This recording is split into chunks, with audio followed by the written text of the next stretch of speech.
I'm Maggie Holland, Group Editor of Cloud Pro and IT Pro, and today I'm joined by Stuart McRae, Executive Collaboration and Social Business Evangelist for IBM.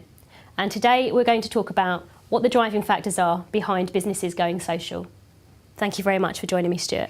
So, Stuart, why are businesses focusing on social right now? What is the main driving factor or factors here? So I think it's really a coming together of the evolution of multiple technologies. So we tend to focus on the social networks and kind of Twitter and Facebook as the exemplar for the technologies which are now being applied in other areas. But the reality is, if you look at the evolution of those technologies as well, it's really because mobile is happening at the same time, because big data analytics is happening at the same time. Social collaboration generates a lot of unstructured data we can analyze and derive information from, start to derive trending topics, start to recommend content to people that they will be interested in, and then people consume that content primarily from mobile devices as they're traveling a lot. It's really, the social world, it's about, I have this idea right now, I want to share it right now. I don't want to remember when I get back to my PC to type it in. So it's very much hand in glove with the smartphone and tablet evolution. And a lot of people talk about social or being a social business as if it's relatively new. And in some senses that is true, but in other senses it's not. What's your take on that? Yeah, I think we've been striving to do this for a long time. It's kind of like email in the 90s was seen as new. I sent my first email message in 1972. It was the 90s, suddenly everybody started adopting it. And it comes back to this idea that it's not just the one technology. Yes, social, we've been doing the same thing in Lotus Notes, in collaboration technology for 20 years.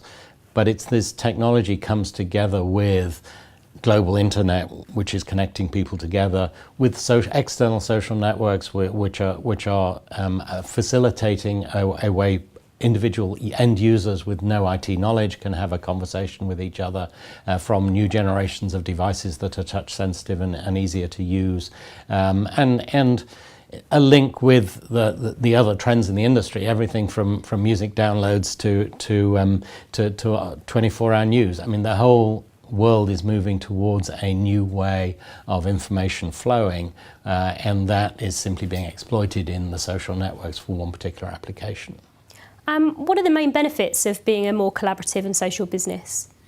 I think ultimately social businesses benefit by improving their processes, by either serving their customers better or reducing costs or delivering products to market in less time, being more competitive, understanding their customers and delivering better products to them, increasing sales per member of staff, or reducing the cost of manufacturing a particular product.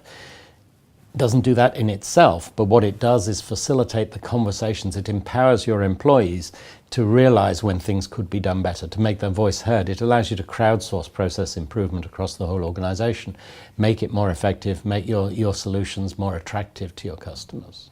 And conversely, what are the pitfalls? What are the dangers that businesses should be aware of and try to avoid?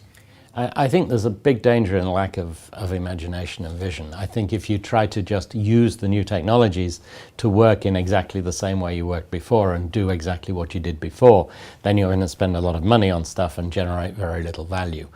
You have to accept from the beginning that these technologies are disruptive. It is about finding new and better ways of doing things, and therefore you need to rethink possibly your management structures, the way your organization works, the culture of your organization, to evolve, not to radically change it. And I think the second big danger is organizations that say, okay, we're going to radically reinvent ourselves. We're going to design the new perfect company and become that.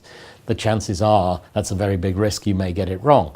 If you take the view of evolving the organization, allowing it to change, but not expecting it to change too quickly, then you'll find very much quicker than you expect, you will create a new culture, a new organization which works more effectively.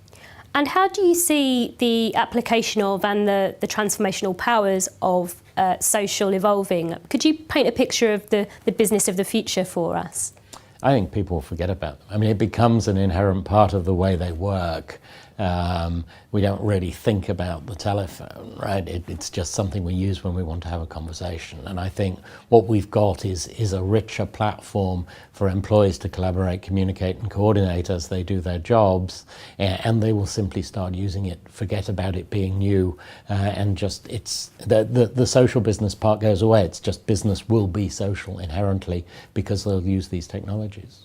Well, it certainly sounds like there's a lot of benefits on offer for being a more collaborative and social business, but also a lot of dangers and a lot of areas that the companies should be aware of rather than just jumping on the bandwagon. Again, a lot of insight there and a lot of great information for businesses. Thank you very much, Stuart. Pleasure.